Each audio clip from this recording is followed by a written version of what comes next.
22대 총선을 앞두고 우리 지역 후보자를 살펴보는 시간입니다. 담양 한평 영광 장성 선거구는 민주당 공천장을 쥐고 4선에 도전하는 이계호 후보와 민주당을 탈당한 뒤에 출마한 이석형 후보가 경합을 벌이고 있는 가운데 모두 5명의 후보가 나섰습니다. 박종호 기자입니다.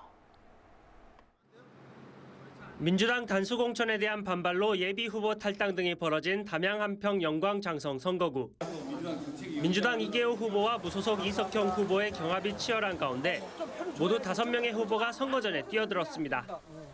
지난 2017년 재보궐선거에 당선돼 국회에 입성해 4선에 도전하는 더불어민주당 이계호 후보는 지역 성장 동력 발굴과 SOC 구축 등을 완성하고 지방 소멸 기금을 확대하겠다고 밝히고 있습니다. 윤석열 정부 2년 동안 아무것도 된 일이 없습니다. 참으로 무능한 정부인데 새롭게 제가 국회에 등원하게 된다면 지역 균형 발전과 관련해서도 새로운 정책들 많이 좀 제시하고 그렇게 해서 대한민국을 보다 발전하는 대한민국으로 선진 대한민국으로 만들어가는데 힘이 되고자 합니다. 30여 년의 공직 생활을 마치고 선거에 뛰어든 국민의힘 김유성 후보는 낙후된 지역 발전을 위해 집권 여당 후보로서 충분한 재정 확보를 통해 후손들이 잘 사는 동네를 만들겠다고 약속했습니다. 국민들을 만나지 않는 상태에서 무슨 여론이 수렴이 되겠습니까? 그래서 저는 어머니 모시고 살면서 이 고장에서 살고자 합니다. 그리고 국민들의 여론을 충분히 섭렵해서 그걸 중앙정부에 전의를 하고 그것으로 인해서 재정을 창출해서 부자 동네를 만들고자 하는 것이 제 꿈이고 소원입니다.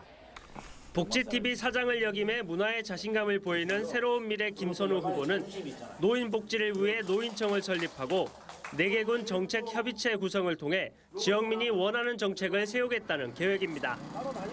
제일 먼저가 먹고 사는 문제입니다. 저희 4개군은 농어촌 지역으로서 특히 용농 문제가 심각합니다. 천혜 자연을 갖고 있는 제 지역을 위해서 농촌 복지 전문가인 저 김선우가 용농 마케팅을 통해서 잘 먹고 잘 살고 대한민국 국민 모두가 살고 싶은 지역.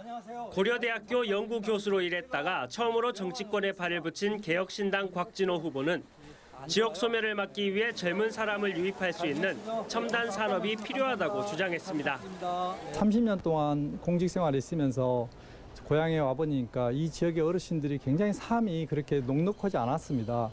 그리고 더 나가서 어르신들이 지내시는 공간들을 쭉 보니까 굉장히 어둡고 좁은 공간들이었습니다. 그래서 어르신들을 위해서라도 이 지역이 좀 더 풍요롭게 그런 환경을 만들어주고.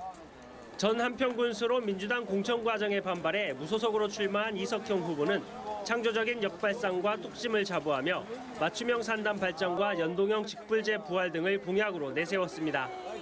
내리 3선 단수 공천은 우리 지역 구민들도 받아들일 수가 없습니다. 그리고 저도 마찬가지입니다. 그래서 이번에 무소속으로 출마해서 우리의 이대한 우리 지역 구민들의 정치를 바로 세우겠다라고 하는 그런 의지를 보여드리기 위해서 이렇게 출마를 하게 되었습니다. 국회의원 자리를 두고 10년 만에 리턴 매치를 벌이게 된 이계호 후보와 이석형 후보. 그리고 이에 대항해 새 인물론을 내세우며 지지세를 늘리고 있는 3명의 후보를 두고 지역민들은 어떤 선택을 할지 관심이 높아지고 있습니다. MBC 뉴스 박종호입니다.